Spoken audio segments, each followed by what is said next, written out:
This is the Insta360 Go3, a camera that I swore off. I said I'd never own it, but here we are. Not only do I own it, but I'm doing a review. And the reason I'm doing a review is because I think it's super important you understand this camera and who it's for and who it's not for. For 90% of the people, I would say there's way better cameras out there on the marketplace, even ones that are 4 or 5 years old. Absolutely dominate this in terms of features and video quality in particular. But I'm one of those 10%ers that really does have a pretty niche use case for this camera, and I can't imagine not having it in my quiver. A few things before we begin. One, I was not sponsored by Insta360, nor was I given the Go3. I purchased it with my own money. Secondly, anything you see or hear for the most part will be coming directly out of the Go3 itself. Now, I chose to use the vivid color profile as well as all auto settings. Now, the reason I didn't put it in manual or play with like a flat profile is because I feel like the person this camera is directed towards is more than likely just going to want to put a vivid color profile or some type of color profile on it and not have to mess with color correction in post, and certainly not have to mess with exposure. So keeping it in automatic, I think this will give you a good idea of what this camera can do. This will also not be a full deep dive into the specs nor how to use this camera. It'll be more about how I use this camera and highlighting some of those upgrades, if you will, that this camera provides over something like the Go2. Lastly, and most importantly, I want everyone to understand that I have been very clear. Most of the YouTubers you are watching are going to be sold out. I can say respected reviewers, as well as some friends that I respect that do reviews, they are 100% fanboys and sold out. I mean, they might as well be employees of Insta360 at this point. They're not giving you a full review, in danger of ruining the relationship or in danger of not getting the next best camera for free. I'm not one of those people. I will not sell out. So you can rest assured, I'm actually going to give you one of the first, if not the first, real and honest review of the Insta360 Go3. All right, some of the highlights of this camera include a max resolution of 2.7K versus 1440p of the Insta360 Go2.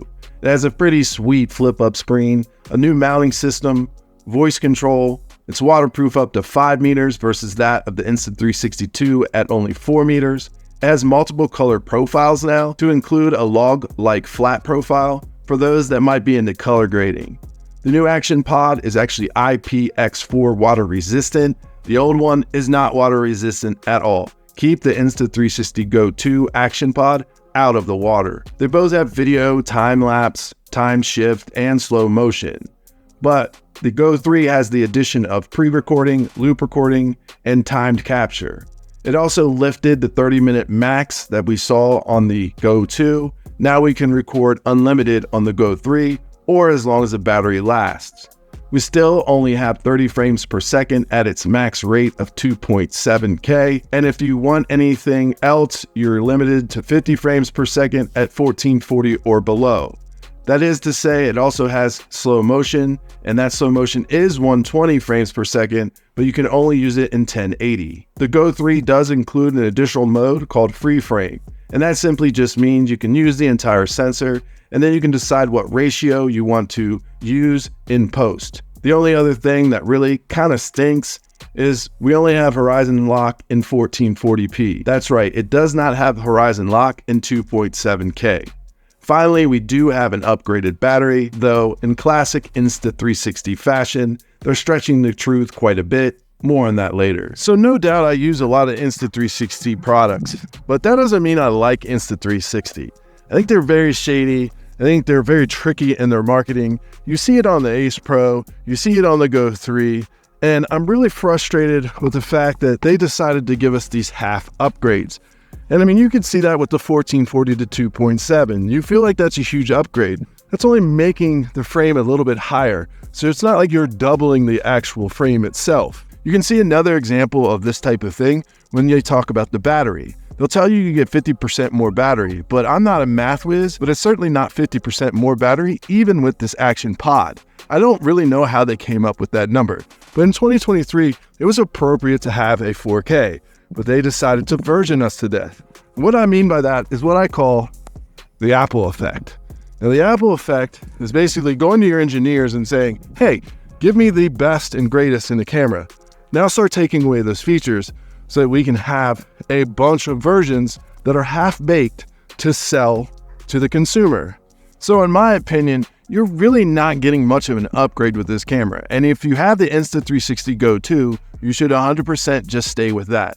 Now, one of the reasons I upgraded is because after 3 years of pretty hardcore use, my Insta360 Go2 no longer holds a charge. I'm okay with that. I won't hold that against Insta360 because, like I said, it was hardcore usage and I really didn't take care of the battery much. Lacking any of those real technical upgrades, all we really saw was what I like to call quality of life upgrades. We have things like freeform, loop recording, as well as pre-recording. One of those quality of life features I use a lot, and that is the pre-record.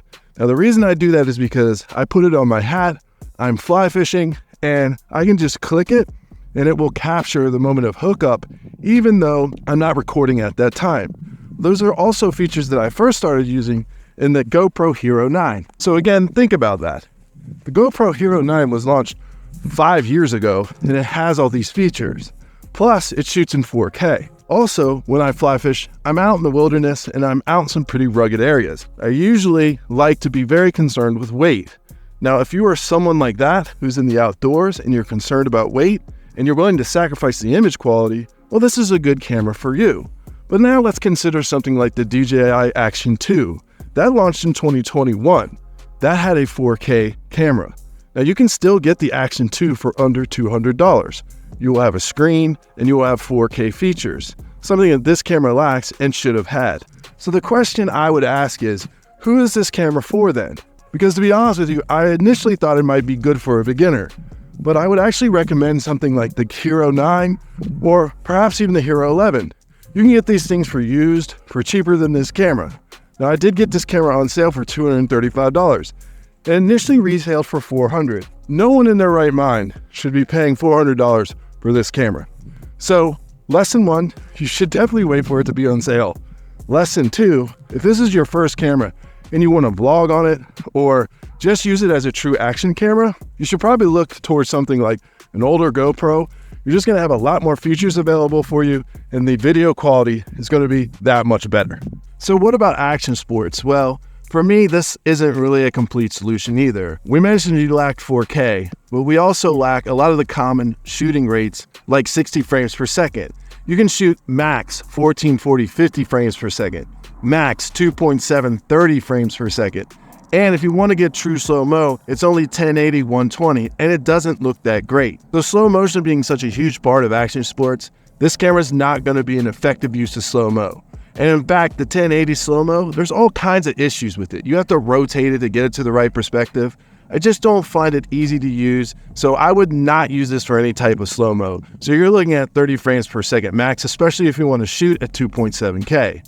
You may also notice that the light sucks. It's not that dark out here. So low light is abysmal. And in action sports, we never know what we're going to get because we're outside a lot. And if you can't shoot in low light, well, then you're kind of stuck with an image like this, which isn't that great. Yes, the stability is pretty good, but again, there is a delay when you're using any type of stability on the frame rates between the camera and what you're seeing on screen.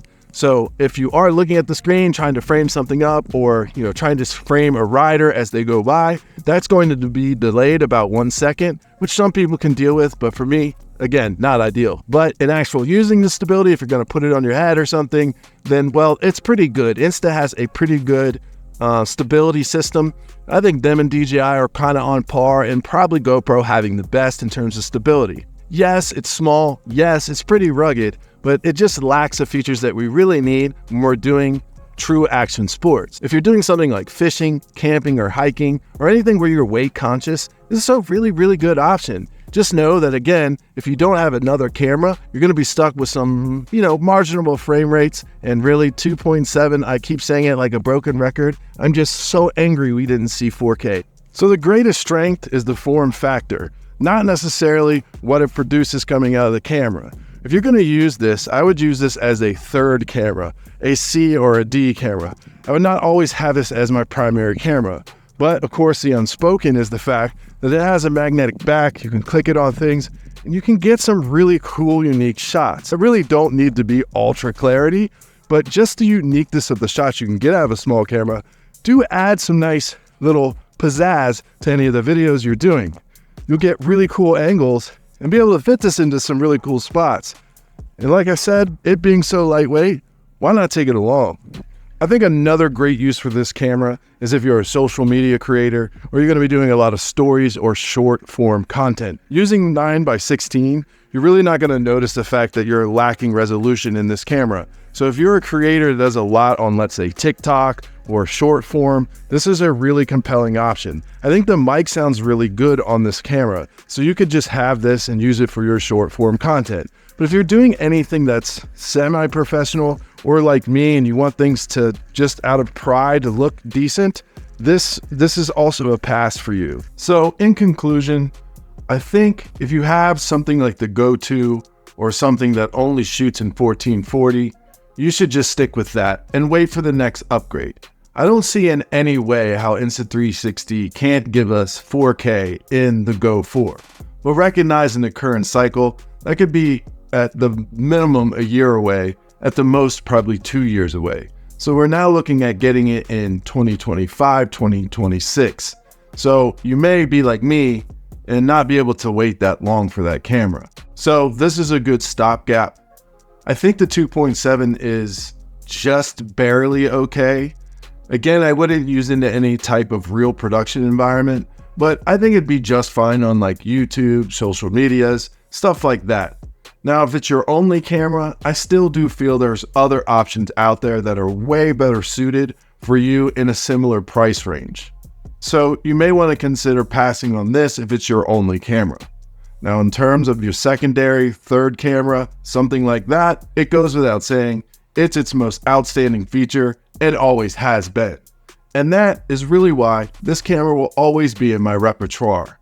It's lightweight, it's easy to use, and now the flip-up screen really makes it a lot more convenient than that of the Insta360 Go3. But I still don't think that's enough to push you over the edge to go ahead and upgrade from the 2 to now the 3. For what it is, I'm actually going to give it a 3.5 out of 5. Now the reasons for that, I stated in the video. I just don't think it justifies the price tag and lacking 4K and lacking a lot of the higher frame rates that we expect when we're doing slow motion. Had my Insta360 Go2 not broken, I would have not spent my money on this camera. But I'm certainly not crying over it because I am happy to have just a little bit more resolution. And I do think after looking at some of the footage that I could probably get by with this if that was my only camera and it was the only thing that I wanted to take with me as a lightweight travel companion. I think that's a really good use case as well, not only fishing. So keeping it lightweight and having a okay resolution, lacking frame rates is something that I'm willing to see as a sacrifice in the fact that I can slip this in my pocket and go travel the world and document my adventures along the way. Well, I hope you found value in this. If you would, please like and subscribe. I'm Hill Phantom, and I'll see you next time.